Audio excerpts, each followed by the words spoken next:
नमस्कार दोस्तों।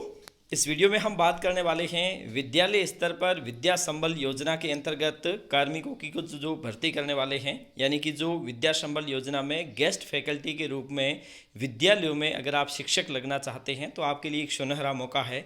आप यहाँ पर देख रहे होंगे कार्यालय निदेशक माध्यमिक शिक्षा राजस्थान बीकानेर की ओर से एक आदेश जारी किया गया है, जिसके तहत किस प्रकार से आपको इस भर्ती प्रक्रिया में शामिल होना है और आपको आवेदन किस प्रकार से देना है, संपूर्ण चर्चा इस आदेश के माध्यम से की गई है। तो स्टेप बाय स्टेप मैं आपको इन सारी चीज़ों के बारे में बताऊंगा। तो यहाँ पे एक चीज़ आपको पहले भी हम बता चुके थे कि बजट घोषणा में विद्या संबल योजना 2021-22 में की गई थी, जिसके तहत विद्यालयों में गेस्ट फैकल्टी के रूप में शिक्षकों की नियुक्ति की जानी थी, जिससे कि रिक्त चल रहे पदों को आसानी से भरा जा सके और जैसे ही भर्ती प्रक्रिया के माध्यम से स्थायी फैकल्टी वहाँ पर लगती है तो वो स्वतः रिक्त माना जाएगा।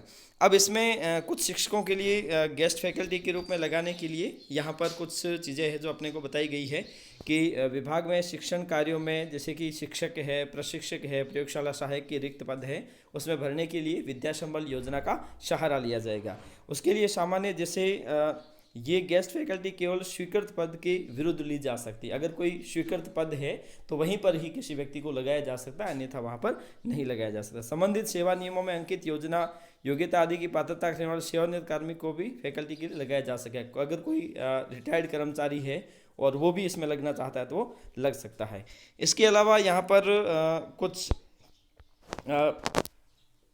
मानदेय दिया गया है कि अगर कोई ग्रेड 3 टीचर है और 1 से 8 तक वो पढ़ाएगा तो उसे प्रति घंटा की दर से 300 रुपये दिए जाएंगे और अधिकतम 21,000 रुपये प्रति माह के हिसाब से दिए जाएंगे। इसी प्रकार से वरिष्ठ अध्यापक जो 9वीं 10वीं को पढ़ाएगा और उसको 350 रुपये और 25,000 रुपये, और ग्रेड फर्स्ट 30,000 रुपये 400 रुपये प्रति। फिर बाद में शारीरिक शिक्षक है और उसके बाद में प्रयोगशाला सहायक है, ये सभी ऐसे हो जाएंगे।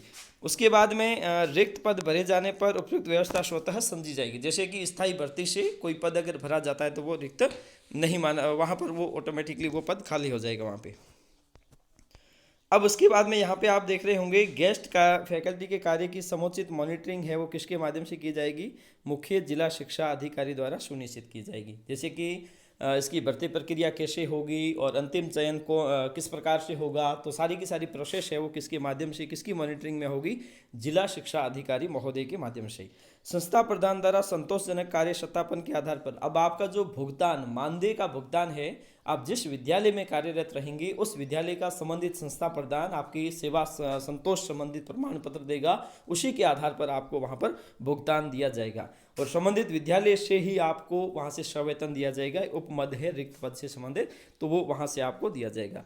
और आरक्षण इसमें किस प्रकार से होगा, वो कार्मिक विभाग से की ओर से जारी दिशा निर्देशों के अनुसार इसमें आरक्षण देय होगा। एक ही पद हेतु एक से अधिक आवेदन पत्र प्राप्त होने पर संविदा नियुक्ति की वरीयता आवेदक द्वारा प्रस्तुत गत 2 वर्षों के परीक्षा परिणाम सेवा निवृत्त न्यूनतम आयु के प्रार्थी को प्राथमिकता दी जाएगी। अब दरअसल अगर कोई 2 से ज़्यादा व्यक्ति आ जाते हैं तो उसमें कुछ योग्यताएं निर्धारित की गई है, उसी के आधार पर उसमें चयन किया जाएगा। और यहाँ पर आप देख रहे होंगे ये जो विद्या संबल योजना अंतर्गत गेस्ट फैकल्टी के रूप में अगर आप लगना चाहते हैं तो राज्य के कार्य में आवेदन के क्रम में इच्छुक आवेदक रिक्त पदों की संविदा नियुक्ति हेतु पृथक पृथक आवेदन कर सकता है, विद्यालयवार और पदवार। जैसे कि आप 1 से अधिक विद्यालय के लिए आवेदन करना चाहते हैं तो उसके लिए भी कर सकते हो। आवेदन हेतु संक्रांत समाप्ति की तिथि की गणना अनुसार 65 वर्ष से कम आयु के सेवानिवृत्त के पात्र होंगे। अगर कोई सेवानिवृत्त या इसमें रहना चाहता है तो 65 वर्ष से ज़्यादा उम्र के है तो उनको वहाँ पर नहीं लगाया जाएगा। आवेदन हेतु सरंगवार विद्यालयवार जिले में रिक्त पदों की विवरण मुख्य जिला शिक्षा अधिकारी नोटिस बोर्ड पर चस्पा दिया जाएगा। जैसे कि जिले में कितने पद रिक्त है उसकी सारी सूचना है वो संबंधित डीईओ के माध्यम से हो जाएगी। आवेदन हेतु अंतिम तिथि सूचना प्रकाशित होने के 5 दिवस तक। अगर कोई जिला शिक्षा अधिकारी या फिर संबंधित विद्यालय किसी प्रकार का प्रकाशन करता है तो उसके 5 दिवस के भीतर आपको उसमें आवेदन करना है। आवेदन संबंधित विद्यालय में ही प्रस्तुत किया जाएगा। अब जिस विद्यालय में आप आवेदन करना चाहते हो उसी विद्यालय में आपको आवेदन देना होगा और उसी विद्यालय के संस्था प्रधान। अंतिम तिथि पश्चात आवेदन स्वीकार नहीं होगा। आवेदक द्वारा जिस पद हेतु संविदा नियुक्ति हेतु आवेदन किया जा रहा है उसके साथ निम्नलिखित आपको ये चीज़ें लगानी है। जैसे निर्धारित आवेदन पत्र, ठीक है। उसके बाद में शपथ पत्र, सेवानिवृत्ति के पूर्व के 2 वर्षों में परीक्षा परिणाम, अगर आप सेवानिवृत्त हुए हैं और सेवानिवृत्ति 2 साल पहले के आपके परीक्षा परिणाम क्या रहे हैं, आवेदित पद निर्धारित योग्यता प्रमाण पत्र भी आपको देना होगा। इसके अलावा यहाँ पर ये आपका आवेदन पत्र है, इसमें निम्नलिखित सूचना यहाँ पर आपको देनी है। उसके बाद नीचे शपथ है, और यहाँ पर अगर आप देते हैं तो पृथक पृथक विद्यालय में एक ही संवर्ग के रिक्त पद है तो पृथक पृथक संबंधित विद्यालय में आवेदन प्रस्तुत किया जाना है।